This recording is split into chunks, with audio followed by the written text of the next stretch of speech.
News Updates. Sa ating mga balita, 9 na miyembro ng New People's Army nakatakas sa engkwentro sa Masbate. Balikatan Exercise 2024 magsisimula ngayong araw. Department of Agriculture inatasan ni Pangulong Ferdinand Marcos Jr. na bawasan ang importation ng mga produktong pang-agrikultura. Ako po si Cesar Soriano, kasama ang buong puwersa ng Kidlat News Channel para ihatid ang mga nangunang mga balita sa buong kapuluan. Ngayon, Nakasagupa ng 96th Infantry Battalion ang 9 na miyembro ng New People's Army o NPA sa Barangay B. Titong, Masbate City. Sa report na inilabas ng militar, tumagal ang putukan ng 10 minuto na nagresulta sa pagkasamsam ng 5 matataas na kalibre ng baril, mga bala, magazine, mga pampasabog at personal na kagamitan.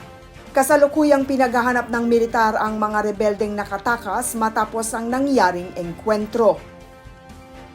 Magsisimula ngayong araw, April 22, ang Balikatan Joint Military Exercise sa pagitan ng Pilipinas at Estados Unidos. Gaganapin ang 39th Balikatan na sinasabing pinakamalaki sa loob ng 4 na dekada sa Palawan at Batanes malapit sa Taiwan at South China Sea. Ayon kay Philippine Army spokesperson Colonel Louis de Maala, gagamitin lahat ng available na assets ng Philippine Army para makita ang interoperability nito sa lahat ng major service. Anya, kanilang aalamin kung inline ba ito sa current standard operating procedures pagdating sa combat operations. Kasama sa balikatan ngayong taon ang exercises sa command and control, field training at humanitarian civic assistance. Magkakaroon rin sila ng multilateral maritime exercise at joint sailing exercise sa exclusive economic zone ng Pilipinas. Nagbaba ng kautusan si President Ferdinand Marcos Jr. sa Department of Agriculture o DA na magkaroon ng mga hakbang para iwasan ang pag-i-import ng mga produktong agrikultura at pagtanggal ng non-tariff barriers para makontrol ang pagtaas ng presyo ng mga ito.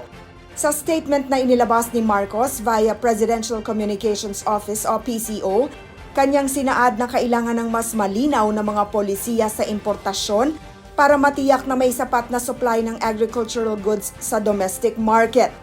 Base sa paliwanag ng PCO, ang non-tariff barriers ay mga polisiya na naglalagay ng limitasyon sa pangangalakal ng mga produkto tulad ng KORAS, import licensing systems, regulations at red tape.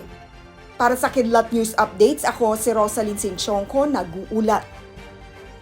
atin niyo pong natunghayan ang mga headlines sa mga nakalipas na oras. Manatiling nakatuto para sa susunod na updates at breaking news. Ako po si Cesar Soriano, kasama nyo sa bawat pagputo ng balita.